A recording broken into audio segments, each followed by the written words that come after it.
നമ്മൾ പഠിച്ച ചരിത്രം തെറ്റാണെങ്കിലോ? മണലിൽ തലയുയർത്തി നിൽക്കുന്ന പിരമിഡുകൾ അത് വെറും ശവകുടീരങ്ങളല്ലെങ്കിലോ? ചരിത്ര പുസ്തകങ്ങൾ നമ്മളോട് പറയുന്ന ഇതാണ്. ഏകദേശം 4500 വർഷങ്ങൾക്ക് മുമ്പ് ഖുഫു എന്ന രാജാവ് ഇത് പണിതു. അടിമകൾ ഉപയോഗിച്ച്, വെറും കയറും ഉളിയും കൊണ്ട് മാത്രം. കേൾക്കുമ്പോൾ നിസ്സാരമായി തോന്നാം, പക്ഷെ ഒരു കാൽക്കുലേറ്റർ എടുത്ത് ഇതിന്റെ കണക്ക് കൂട്ടിക്കഴിഞ്ഞാൽ ആ കഥയിലെ യുക്തി അപ്പാടെ ഇല്ലാതാകും. ഗ്രേറ്റ് പിരമിഡിൽ ഉപയോഗിച്ചിരിക്കുന്നത് ഏകദേശം 23 ലക്ഷം കല്ലുകളാണ്. ഓരോ കല്ലിനും ഏകദേശം 2.5 ടൺ ഭാരമുണ്ട്. ചിലതിന് 80 ടൺ വരെയുണ്ട്, അതായത് ഏകദേശം 12 ആനയുടെ വലുപ്പം. ചരിത്രകാരന്മാർ പറയുന്നത് ഏകദേശം 20 കൊല്ലം എടുത്തു ഇത് പണി തീരാൻ എന്നാണ്. ഒന്ന് ആലോചിച്ചു നോക്കുക, 20 വർഷം, ഓരോ വർഷവും 365 ദിവസം വെച്ച്, ദിവസവും 12 മണിക്കൂർ വെച്ച് അവർ പണിയെടുത്തു എന്ന് വിചാരിക്കുക. അങ്ങനെയാണെങ്കിൽ ഈ വർഷം കൊണ്ട് 23 ലക്ഷം കല്ലുകൾ എടുക്കാൻ അവർ ഓരോ 2 മിനിറ്റിലും ഒരു കല്ല് വീതം വെച്ചിരിക്കണം. രാവില്ലാതെ പകലില്ലാതെ ഓരോ 120 സെക്കൻഡിലും 50 ടൺ ഭാരമുള്ള കല്ലുകൾ മുറിക്കുന്നു, കിലോമീറ്ററുകൾ അകലെ നിന്ന് കൊണ്ടുവരുന്നു, അത് കൃത്യമായി അടുക്കി വെക്കുന്നു. നമ്മുടെ ഇന്നത്തെ അത്യാധുനിക ക്രെയിനുകൾക്ക് പോലും അസാധ്യമായ ഒരു കാര്യം. ആ കാലഘട്ടത്തിൽ അവർ എങ്ങനെയാണ് ഇത് ചെയ്തത്? ഇന്ന് ടോക്ക് വിത്ത് റോണിക്സിൽ നമ്മൾ അതിനെക്കുറിച്ചാണ് നോക്കുന്നത്. പിരമിഡുകൾ നിർമ്മിച്ചത് മനുഷ്യർ തന്നെയാണോ, അതോ നമുക്ക് നഷ്ടപ്പെട്ടു പോയ ഏതെങ്കിലും ലോസ്റ്റ് ടെക്നോളജി ഉപയോഗിച്ചാണോ?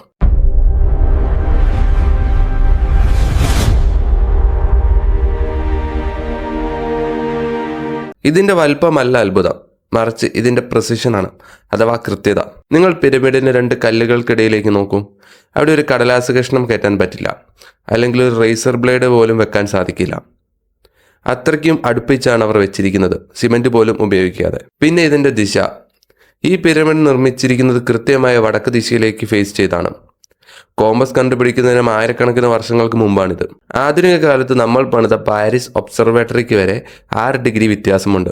പക്ഷേ ഈ പിരമിഡിന് ഏകദേശം 0.05 ഡിഗ്രി മാത്രമാണ് വ്യത്യാസം. അതും ഭൂമിയിലെ ടെക്ടോണിക് പ്ലേറ്റുകൾ നീങ്ങുന്നതിന്റെ ഭാഗമായാണ് ഈ ചെറിയ വ്യത്യാസം പോലും വന്നത്. ഇത് പണിയുന്ന കാലത്ത് 100% പെർഫെക്റ്റ് ആയിരുന്നു. ഏറ്റവും അത്ഭുതകരമായ കാര്യം എന്തെന്നാൽ, നമ്മൾ വിചാരിക്കുന്നത് പിരമിഡിന് 4 വശങ്ങളാണുള്ളതെന്നാണ്. അത് തെറ്റാണ്. ഗ്രേറ്റ് പിരമിഡിന് 8 വശങ്ങളുണ്ട്. ഇതിന്റെ ഓരോ വശവും നടുവിൽ നിന്ന് അല്പം ഉള്ളിലേക്ക് കയറിയാണ് ഇരിക്കുന്നത്. ഇത് നിലത്തു നിന്ന് നോക്കിയാൽ കാണില്ല. ആകാശത്ത് നിന്നും ഇക്നോക്സിന്റെ സമയത്ത് സൂര്യപ്രകാശം തട്ടുമ്പോൾ മാത്രമാണ് ഈ നിഴൽ രൂപപ്പെടുകയുള്ളൂ. അക്കാലഘട്ടത്തിൽ ഇത്രയും വലിയൊരു ജോമെട്രിക് ഷേപ്പ് നിർമ്മിക്കണമെങ്കിൽ അവർക്ക് ആകാശത്ത് നിന്ന് നോക്കാനുള്ള ടെക്നോളജി ഉണ്ടായിരുന്നു. ഇനി നമുക്ക് കണക്കുകളിലേക്ക് പോകാം. ഇവിടെയാണ് കാര്യങ്ങൾ സ്ട്രേഞ്ച് ആകുന്നത്. നിങ്ങൾ ഗൂഗിൾ എടുത്ത് ഗ്രേറ്റ് പിരമിഡിന്റെ ലാറ്റിറ്റ്യൂഡ് നോക്കുക. അപ്പോൾ നിങ്ങൾക്ക് ലഭിക്കുന്ന നമ്പർ ഇതായിരിക്കും. ഇനി നമ്മുടെ ശാസ്ത്രം കണ്ടുപിടിച്ച് ലൈറ്റിന്റെ സ്പീഡ് എത്രയാണോ, അത് ഇതാണ്. ഈ 2 നമ്പറുകളും നോക്കൂ. ഇതൊരു യാദൃച്ഛികതയാണോ? പ്രകാശത്തിന്റെ വേഗത നമ്മൾ കണ്ടുപിടിക്കുന്ന 1950കളിലാണ്. പക്ഷേ 4500 വർഷങ്ങൾക്ക് മുമ്പ് മരുഭൂമിയിലെ ആളുകൾക്ക് ഇതെങ്ങനെ കൃത്യമായി അറിയാൻ കഴിഞ്ഞു? ഇത് മാത്രമല്ല, പിരമിഡിന്റെ ചുറ്റളവിനെ കൊണ്ട് അതിന്റെ ഉയരം ഹരിച്ചാൽ നമ്മൾക്ക് കിട്ടുന്ന ഉത്തരം 2π ആണ്. പൈ എന്ന സംഖ്യ ഗണിതശാസ്ത്രം കണ്ടുപിടിക്കുന്നതിന് എത്രയോ മുമ്പ് തന്നെ അവർ പിരമിഡിന്റെ ഡിസൈനിൽ അത് ഒളിപ്പിച്ചു വെച്ചിരുന്നു. അത് മാത്രമല്ല, ഗോൾഡൻ റേഷ്യോ അഥവാ ഫൈ, അതും ഇതിൽ കൃത്യമായി ഉപയോഗിച്ചിട്ടുണ്ട്. ഭൂമിയുടെ ഭാരം, ഭൂമിയുടെ വലുപ്പം, ഭൂമധ്യരേഖയുടെ നീളം, അങ്ങനെ ഇതെല്ലാം അറിഞ്ഞുകൊണ്ട് നിർമ്മിച്ച ഒരു മാത്തമാറ്റിക്കൽ എൻസൈക്ലോപീഡിയയാണ് ഈ ഗ്രേറ്റ് പിരമിഡ് എന്ന് ചില ഗവേഷകർ പറയുന്നു.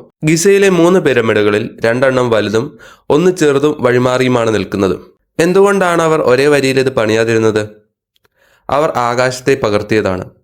ഓറിയോൺ നക്ഷത്ര സമൂഹത്തിലെ 3 പ്രധാന നക്ഷത്രങ്ങൾ നിൽക്കുന്നത് ഇതേ രീതിയിലാണ്. ഇതിനെ ഓറിയോൺ കോറിലേഷൻ തിയറി എന്ന് വിളിക്കുന്നു. രസകരമായ കാര്യം എന്തെന്നാൽ, ഈ നക്ഷത്രങ്ങളും പിരമിഡുകളും 100% കൃത്യമായ അലൈൻമെന്റിൽ വരണമെങ്കിൽ നമ്മൾ ആകാശത്തെ പിന്നിലോട്ട് തിരിക്കണം. ഏത് വർഷത്തിലേക്കാണെന്നോ?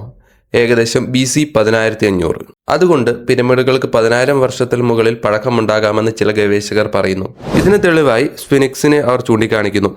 സ്ഫിനിക്സിന്റെ ശരീരത്തിൽ കാണുന്ന പാടുകൾ കാറ്റും മണലും കൊണ്ടുണ്ടായതല്ല, മറിച്ച് ആയിരക്കണക്കിന് വർഷത്തെ കനത്ത മഴ കൊണ്ടുണ്ടായതാണെന്നാണ് ചില ജിയോളജിസ്റ്റുകൾ പറയുന്നത്. ഈജിപ്തിൽ ഇത്രയും മഴ പെയ്തത് ഐസേജിന്റെ അവസാന കാലഘട്ടത്തിലാണ്. പക്ഷേ ഭൂരിഭാഗം ഗവേഷകരും ശാസ്ത്രജ്ഞരും ഈ തിയറി തള്ളിക്കളയുന്നു. ആ സ്ഫിനിക്സിലെ ശരീരത്തിലെ പാടുകൾ കാറ്റും മണലും കൊണ്ടുണ്ടായതാണെന്നാണ് അവർ പറയുന്നത്. അതുകൊണ്ട് തന്നെ ഇതിന് 4500 to 5000 വർഷത്തിൽ കൂടുതൽ പഴക്കമുണ്ടാകാൻ സാധ്യതയില്ല എന്നും അവർ പറയുന്നു. ഇനി നമുക്കിതിന്റെ നിർമ്മാണ രീതിയിലേക്ക് വരാം. ഗ്രാനൈറ്റ് എന്ന് പറയുന്നത് ഡയമണ്ട് കഴിഞ്ഞാൽ ഏറ്റവും കാഠിന്യമുള്ള വസ്തുക്കളിൽ ഒന്നാണ്. ഈ ആധുനിക കാലഘട്ടത്തിൽ നമ്മൾ ഇത് മുറിക്കാൻ ഉപയോഗിക്കുന്നത് ഡയമണ്ട് ടിപ്പുള്ള റോട്ടറി സോ ഉപയോഗിച്ചാണ്. ഈജിപ്തുകാരുടെ കയ്യിൽ അന്ന് ആകെ ഉണ്ടായിരുന്നത് ചെമ്പ് മാത്രമാണ്. ചെമ്പ് ഉപയോഗിച്ച് ഗ്രാനൈറ്റ് മുറിച്ചാൽ ചെമ്പ് വളഞ്ഞു പോകും. പിന്നെ എങ്ങനെയാണ് അവർ ഗ്രാനൈറ്റ് മുറിച്ചത്? സർ വില്യം ബെട്രി എന്ന ആർക്കിയോളജിസ്റ്റ് പിരമിഡിന്റെ അടുത്തു നിന്നും കുറച്ച് ഡ്രിൽ കോറുകൾ കണ്ടുപിടിച്ചു. കല്ലിൽ തുളയിട്ടതിന്റെ ബാക്കി. അതിലെ വരകൾ പരിശോധിച്ചപ്പോൾ ഒരു കാര്യം വ്യക്തമായി. ഓരോ റൊട്ടേഷനിലും ആ ഡ്രിൽ 2.5 മില്ലിമീറ്റർ വെച്ച് ആ കല്ലിനുള്ളിലേക്ക് ഇറങ്ങിയിട്ടുണ്ട്. ഇന്നത്തെ ആധുനിക ഡ്രില്ലറുകൾക്ക് പോലും ഗ്രാനൈറ്റ് അത്ര വേഗത്തിൽ തുളയ്ക്കാൻ കഴിയില്ല. ഇത് സൂചിപ്പിക്കുന്നത് അവർക്ക് വജ്രങ്ങൾ പതിപ്പിച്ച വലിയ ഡ്രില്ലറുകൾ ഉണ്ടായിരുന്നുവെന്നാണ്. അല്ലെങ്കിൽ ശബ്ദതരംഗങ്ങൾ ഉപയോഗിച്ച് കല്ലിനെ മൃദുവാക്കുന്ന എന്തോ ഒരു ടെക്നോളജി. ദ ഗ്രേറ്റ് പിരമിഡ് ഒരു ശവകുടീരമാണെങ്കിലും ഒരു മമ്മി പോലും ഇതുവരെ അവിടുന്ന് കണ്ടെടുക്കപ്പെട്ടിട്ടില്ല. രാജാവിന്റെ ശവപ്പെട്ടി എന്ന് പറയുന്ന പെട്ടി തുറന്നപ്പോൾ അത് കാലിയായിരുന്നു. രാജാവിനെ പ്രകീർത്തിക്കുന്ന വാക്കുകൾ ചുവരുകളിലില്ല. വജ്രങ്ങളോ സ്വർണ്ണാഭരണങ്ങളോ ഒന്നും അവിടെ കാണാനുമില്ലായിരുന്നു. ഇത് പലരിലും പല ചോദ്യങ്ങൾക്ക് കാരണമായി. പലർക്കും സംശയമായി, ഒന്നുമില്ലെങ്കിൽ ഈ പിരമിഡുകൾ എന്തിനാണ്? ഇതാരാണ് നിർമ്മിച്ചത്? ഇതിന്റെ ഉദ്ദേശം എന്താണ്? പക്ഷെ ചില ഗവേഷകർ പറയുന്നത് പിരമിഡ് ഉണ്ടാക്കി നൂറ്റാണ്ടുകൾക്ക് ശേഷം രാജാവിന്റെ ശരീരവും സ്വർണ്ണാഭരണങ്ങളും എല്ലാം കൊള്ളയടിക്കപ്പെട്ടു എന്നാണ്. അന്ന് പിരമിഡുകൾ കൊള്ളയടിക്കൽ സാധാരണമായിരുന്നു. ക്രിസ്റ്റഫർ ഡൺ എന്ന എഞ്ചിനീയർ മുന്നോട്ട് വെക്കുന്ന ആശയം ഇതാണ്. ദ ഗ്രേറ്റ് പിരമിഡ് എന്ന് പറയുന്നത് ഭീമാകാരമായ ഒരു വൈദ്യുതി പ്ലാന്റ് ആണ്. വൈഫൈ പോലെ വയർലെസ് ആയി വൈദ്യുതി ഉൽപ്പാദിപ്പിക്കുന്ന യന്ത്രം. അതിനായി ഇദ്ദേഹം പറയുന്ന കാര്യങ്ങൾ ഇതാണ്. പിരമിഡ് ഉണ്ടാക്കിയിരിക്കുന്ന കല്ലുകളിൽ ക്വാർട്സ് എലമെന്റ്സ് ഉണ്ട്. ഇതിന് സമ്മർദ്ദം വന്നാൽ വൈദ്യുതി ഉണ്ടാക്കാൻ കഴിയും. ഈ പിരമിഡുകൾക്ക് താഴെ നൈൽ നദിയിൽ നിന്ന് ഒഴുകുന്ന വെള്ളത്തിന് ടണലുകളുണ്ട്.